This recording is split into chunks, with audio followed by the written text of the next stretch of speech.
qu'est-ce qu'on va faire aujourd'hui? Aujourd'hui, on va faire un truc incroyable. Connaissez-vous l'application Geocaching qui nous rémunère combien? On peut faire des choses par plaisir aussi. Et en l'occurrence, là, c'est un jeu donc de plaisir où il faut te casser le cul à chercher des objets que des gens cachent en fait. Les gens cachent des objets dans la ville. Et on n'est pas sûr qu'il y ait un objet aussi. Ah, des fois, c'est un faux truc. C'est un putain de truc qui peut être utilisé par des psychopathes, quoi. Ouais, en vrai. Hein. J'ai caché un super truc ici, venez. Et tu tues les gens, quoi. Ah ouais, tu butes les gens. Ouais. Voilà, pour ceux qui n'avaient pas de plan, n'hésitez pas. C'est vraiment mon rêve, genre de passer une journée avec vous dans un parc, chercher un truc qui n'existe pas. On va au parc des Beaumont, il y a un truc, tu vas voir. Allez, c'est parti. Hein. Non, donc là, on est parti pour jouer au super jeu que Hugo a proposé. C'est génial. Putain, c'est une idée en or. S'il n'y a rien, on fait tout pour retrouver le gars qui a posé ça et on le fume. Oh là là, regarde tous les gamins qu'il y a là. On ne se tape pas, les jeunes, on ne se tape pas. Les yeux de ma fille, on va se faire violer ici. Mais où on est? Guette où on est à Bagnoles. C'est parti. Oh putain, il y a une camionnette abandonnée là. Putain, à la limite, ça m'amuse pas, j'ai limite peur en fait. J'ai trop peur. On va se faire violer, c'est sûr. On est actuellement au parc des Beaumont. Donc là en fait, on vient d'arriver sur place et Hugo est en train de checker l'application pour savoir où sont les colis que les gens ont cachés. Voilà, regardez, nous on est là. On est Super, franchement déjà c'est incroyable. Là par exemple, une petite cache. Allez, on va voir. Putain, premier. Je suis excité un peu là. Oh, les pâquerettes. Regardez les pâquerettes comme elles sont belles. Regardez. Gros terrain à vague de gitans. On va monter là-haut. C'est pas vraiment sur la butte, hein. C'est un peu plus derrière. Il y a un mec qui nous attend avec un slash, c'est sûr. En fait, il se fait livrer des victimes, il est trop intelligent le mec. Mais attends, mais c'est exactement ce que t'as dit juste avant, Hugo. C'est vraiment des endroits pour violer des gens. Mais frère, il t'emmène en haut d'une butte. Au fin du cul. Tu as tellement un piège, tu vois. Les gars, on va regarder tout autour. Je suis sûr, on va regarder se les branler comme ça. C'est pas une boîte, il y a pas marqué le... Regarde si t'arrives à lire un indice. Il y a marqué... J'ai l'indice, vous voulez que je vous lise ou pas? Yves Duteuil, Ouais, c'est bon, c'est un violeur. une chanson dont le titre... Attends. On est sur les traces d'Yves Duteuil en exclu avant tout le monde. On fait mieux que des PMP. Nous, on fait avant les drames. Donc c'est ici que ça va se passer. Yves Duteuil et les Red Hot Chili Peppers ont chacun à leur actif une chanson dont le titre devrait être assez évocateur pour trouver cette géologue. Ah, je crois le premier titre c'est Rape a Children. la repositionner à... Take a Children, je crois c'est le premier son des Red Hot. C'est quoi la première chanson d'Yves Duteuil? Je sais pas. Prendre un enfant dans ses bras. Incroyable. Il a une chanson qui s'appelle Le Petit Pont de Bois. Et les Red Hot aussi. Under the Bridge. Oh là là, imagine, oh là, mais c'est horrible. Et là on croise un enfant. Aidez-moi. Un enfant mort under the bridge. Wow. Moi j'attends que Henri tombe pour savoir où c'est glisse. Puis après j'y vais. J'avoue je m'en suis pas rendu compte, c'est méga chaud non? Comme ça, comme au ski.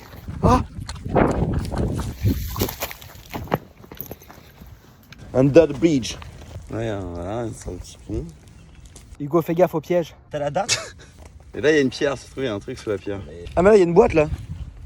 Officielle. Ah bah c'est ça. On dirait, non? Oh, putain, génial. Ah, et attends, t'ouvres un truc après, ouais. Allez, Hugo, sors le jeu. Ok. Ah, c'est quoi? Ah il y a des trucs là. Merci. Amusez-vous bien, indice Beaumont 2. Bien sûr, amusez-vous bien, tu vois pas qu'on s'amuse là. 3. Putain, Bah je suis attends ridicule, les gars, on prend... comme photo de Je sais. Henri a eu une idée incroyable. On va cacher cette carte, ok? On est au parc des Beaumont. Henri va cacher cette carte sous ce banc. Le premier qui trouve cette carte et qui nous envoie une photo en MP, bah vous avez une place pour le prochain spectacle en carré. Voilà, sous ce gros tas de feuilles bizarres là, il y a une carte qui vaut 20 balles. Le ticket d'or. Bisous, à bientôt pour un prochain au carré. Bonjour. L'autre jour, je me suis dit que dans les relations amoureuses, plus tu vieillissais, plus t'étais honnête quoi. Dans ma vie avant, c'est vrai. T'as fait tellement d'erreurs par non-honnêteté, quoi. Faut pas mentir. C'est ça, c'est moi. Je suis comme ça, mon gars. T'aimes ou t'aimes pas? T'aimes pas comme les autres. T'as personne de 16 ans qui fait bon écoute, moi ce que je veux, avant tout. Tu vois? T'as jamais entendu ça quoi. Tu vois, tu te laisses aller, tu vois où ça va, tu vois. C'est clair. T'as aucun mec. Écoute, moi je vais être très clair. T'as personne fait ça quoi. Enfin... Quand tu vois des jeunes de 14, 15, 16 sortir ensemble et tout, Ouais. c'est marrant parce que c'est vraiment deux bébés qui sortent ensemble, quoi. Moi quand je sortais avec une fille genre au lycée, je me disais forcément dans ma tête, bon, on fera jamais notre vie ensemble, tu vois. Jamais on fera notre life. Oui, t'as déjà été amoureux. Mais à cet âge-là, Non. quand même, ça, c'est le sentiment le plus puissant qui puisse exister, tu vois. Je me rappelle plus des meufs de primaire que des meufs entre mes 20 et 25 ans, quoi. Parce que t'es pas bourré, gros. Parce qu'il n'y a pas d'happy hour quand t'as 12 ans. Samedi soir, 2h du matin, place de la Rep, là, un répu, je vois un gosse de 10 ans avec une meuf de 10 piges là, ils rentrent ensemble. Waouh. Ah oui, il est chaud, putain. Taxi. Tu vois, waouh. Il ouvre la porte et tout. Avant que t'aies découvert ce que c'est un chagrin d'amour, tu connais rien de la vie. Un vrai qui te fout au fond là. J'ai déjà vu genre des petites sœurs ou des petits frères d'amis en méga chagrin d'amour à 15 ans et t'as une opportunité pour le réconforter, tu vois. Genre, tu sais, je savais très bien que si je parlais, d'ailleurs c'est ce que j'ai fait, tu vois. Ouais. Mais le petit là en mode, c'est l'affaire de sa vie, tu vois. Mais toi tu t'essaies de lui dire, mais vraiment, dans 3 ans t'en rigoles quoi, enfin vraiment. Mais pour lui c'est un foutage de gueule quoi. Tu te fous de sa gueule. Moi j'essayais de réconforter, je disais mais tu sais que c'est rien, t'as plein de trucs après qui vont arriver et tout. Mais lui il est en mode mais j'en ai rien à foutre, moi là aujourd'hui je suis triste, tu vois. Autant que toi à 28 ans alors que t'as une vie de merde. J'ai une meuf imaginaire moi. Je la prends en scout derrière, c'est pour ça que j'ai toujours 2 casques. Hein. Toi t'en avais un, pote imaginaire? J'avais un. Mon copain imaginaire, c'est très inquiétant quoi, quand j'y repense. Mon copain imaginaire, je lui parlais, enfin il n'existait du coup uniquement que quand j'allais faire caca quoi. Et je l'engueulais au plus haut point quoi. Pourquoi tu me regardes chier, t'es le mec carrément. Tu vois machin, ton entourage il prend plus de place, du coup t'as plus besoin de pote imaginaire. C'est tellement génial qu'on continue à avoir ça quoi. Qu'est-ce que t'en dis toi? Et les copains réels qui arrivent. Comme quoi les copains réels ils cassent les couilles un peu. Mais non on est content que vous soyez là. C'est rond carré parce qu'en fait. Voilà, il a capté. Tu crois que j'ai pas capté ou quoi? La plupart des gens ils captent pas. Hein. Non, je te crois pas. Je te jure. Et donc nous sommes dans les loges du Madame Sarfati. J'avais jamais vu ces loges. Pourquoi? Parce que j'ai jamais joué ici. Oh putain, ça commence direct. Comment tu tiens le truc? Je le tiens pas bien. Bah déjà je le tiens à 2 mains déjà. Alors est-ce que c'est bien? Non, on disait quoi tout à l'heure quand t'as un comédie club et que tu joues? Ah oui, c'est ça qu'on se demandait. Ouais. Faut pas bider quoi. Ça dépend des écoles, c'est une école. Et, En vrai c'est stressant ou pas? non, parce que moi j'ai tout fait justement pour que le comédien. Pour pas bider. J'ai tout fait pour que le lieu il soit pas trop lié à mon nom. Alors on sait que c'est mon. Tu vois. Mais je fais en sorte de pas trop me mettre en avant. Ok ouais. Justement pour que les humoristes quand ils viennent, ils se sentent aussi chez eux, tu vois. C'est surtout quand t'es en reprise.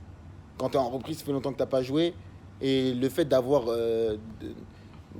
une certaine expérience, les gens ils s'attendent à ce que. Mais c'est pareil dans tous les comédie clubs. Non mais nous on imagine la scène un peu marrante où tu joues dans ton comédie club et que bah ça marche pas du tout, le gens ils sont en mode bah. En fait, t'as créé un lieu où tu peux pas. Toi-même, tu ne peux pas profiter du lieu finalement. Ouais, non, en vrai, la pression, tu l'as sur tous les comédie clubs. Ouais, Quand, oui ouais. Tu vois, quand t'arrives et que toi t'es arrivé avant les autres, tu viens, on s'attend à ce que tu fasses C'est vrai, mieux que ouais. en vrai, la pression, tu l'as systématiquement. Alors que Hugo ça fait 10 ans qu'il est au Paname et c'est celui qui marche le mieux. Farid faisait partie des personnes qui m'ont vu arriver au Panama. Ouais. Mais littéralement, hein, qui l'ont vu le premier jour où il est venu. Mais toi t'es le premier en plus hein. D'internet, ouais. Si ça veut dire que t'as pas encore sorti de spectacle, c'est-à-dire que quand tu vas le sortir, il sera bien. Tu sais qu'on n'est pas loin, je crois là. Sérieux? Ouais, on n'est pas loin. Non, mais en vrai, parce qu'on. J'ai fait le whoop aussi. Ouais. Du coup, je me suis pas concentré sur le truc solo. C'est trop marrant, ça sous-entend genre le whoop, vous avez bossé, c'est trop mignon. Alors que c'était il y a 6 ans quoi. Il se rattache à un truc en 2001. C'est vraiment la conversation toxique, tout le monde s'envoie des pics. Bon, on est carrément content de se retrouver en tout cas. La vraie démarche, c'est la tienne, en réalité.